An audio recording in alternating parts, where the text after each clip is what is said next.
essas pessoas. Assim, o ódio de Satanás para aqueles que Deus ama, porque Satanás sabia que dos judeus viria o Messias. Então, todo o tempo, Satanás tentou destruir. Veja, Satanás, ele é um ser muito poderoso, muito inteligente, mas ele não é onisciente, ele não sabe de tudo.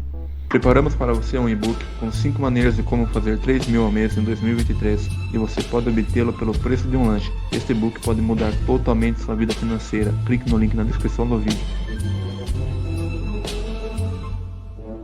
Babilônia, né? Nós já falamos aqui que os babilônios vieram em 3 incursões e levaram os judeus embora.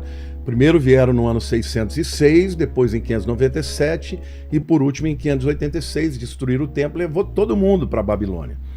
Daniel, então, ele foi para a Babilônia na primeira vez em 606 e lá ele aprendeu a língua babilônica para que quando os judeus chegassem ele pudesse ser um daqueles que iriam ensinar os costumes babilônicos para o seu povo, né? Nabucodonosor, ele era vivo, ele veio na primeira vez, levou os jovens, os nobres, os mais inteligentes, os mais bonitos, porque iriam servir a ele na corte. Então, Daniel foi um nobre.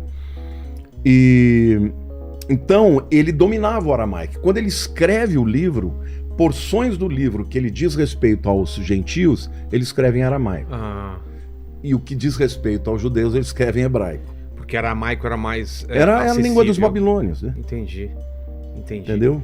E quando o povo judeu, eles ficam escravos dos egípcios, eles podem falar na língua deles? Então, na época, nós estamos falando de um outro tempo, né? Porque os hebreus, vamos dizer assim, o exílio babilônico aconteceu no 6º século, no finzinho do 7º século antes de Cristo, né? 606 antes de Cristo, já é 7º século, né? E quando o povo foi mesmo em 586, é 6º século antes de Cristo. Agora, o Egito, nós estamos falando de 1500 antes de Cristo. Nossa, 1000 anos para trás, né? É muito tempo.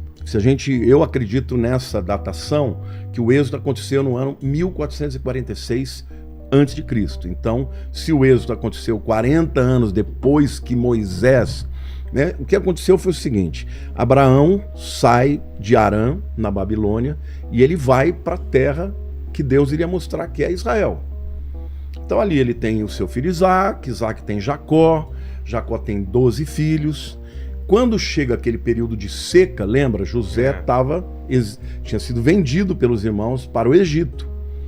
E quando chega a seca, eles descobrem que havia mantimento no Egito. Então os irmãos de José vão para o Egito para comprar mantimento. E lá eles encontram José, né? Tem toda uma história em torno disso. Mas quando eles descobrem que José está vivo, José traz o seu pai Jacó e todos os irmãos para morar com ele no Egito. Eles ficaram morando numa terra, no Alphaville daquela época, que chamava Terra de Gósen. Que era afastado da... Não, que era a terra mais fértil, por causa entendeu? Disso. Por causa do Nilo. Então, quando José estava lá, ele era o governador do Egito, o segundo depois do faraó, primeiro depois do faraó, né? Primeiro o faraó e depois ele. Então, o que aconteceu? Os irmãos foram para lá e não voltaram mais para a terra de Israel, ficaram no Egito. E começaram a se multiplicar. Morreu o faraó que conhecia José, não conhecia mais o povo, começou a ver que o povo se multiplicava demais, e ele falou: esse povo vai tomar a gente. Aí eles começaram a escravizar. E por 430 anos eles escravizaram o povo de Israel até que nasce Moisés. Tá? E Moisés, portanto, nasce para ser o libertador, e o êxodo aconteceu por volta do ano 1446 a.C. Que loucura o que aconteceu com o povo judeu, né? Eles eram escravizados aqui, escravizados ali, e aí acontece o Holocausto. É uma coisa que tem que ser entendida certo, porque é o povo escolhido de Deus, e por causa disso eles sofrem tudo isso. Essas pessoas. O ódio de Satanás para aqueles que Deus ama, porque Satanás sabia que dos judeus viria o Messias. Então, todo o tempo, Satanás tentou destruir. Veja, Satanás, ele é um ser muito poderoso, muito inteligente, mas ele não é onisciente, ele não sabe de tudo. Agora, ele sabia que viria um libertador. Viveu muito tempo, mas não... Ele não lê pensamentos e nem sabe do futuro. Do futuro. Mas ele tinha uma profecia, porque em Gênesis 3,15, depois que ele leva o homem à queda, Deus vem, traz uma palavra tanto para Adão, quanto para Eva, quanto para ele. E ali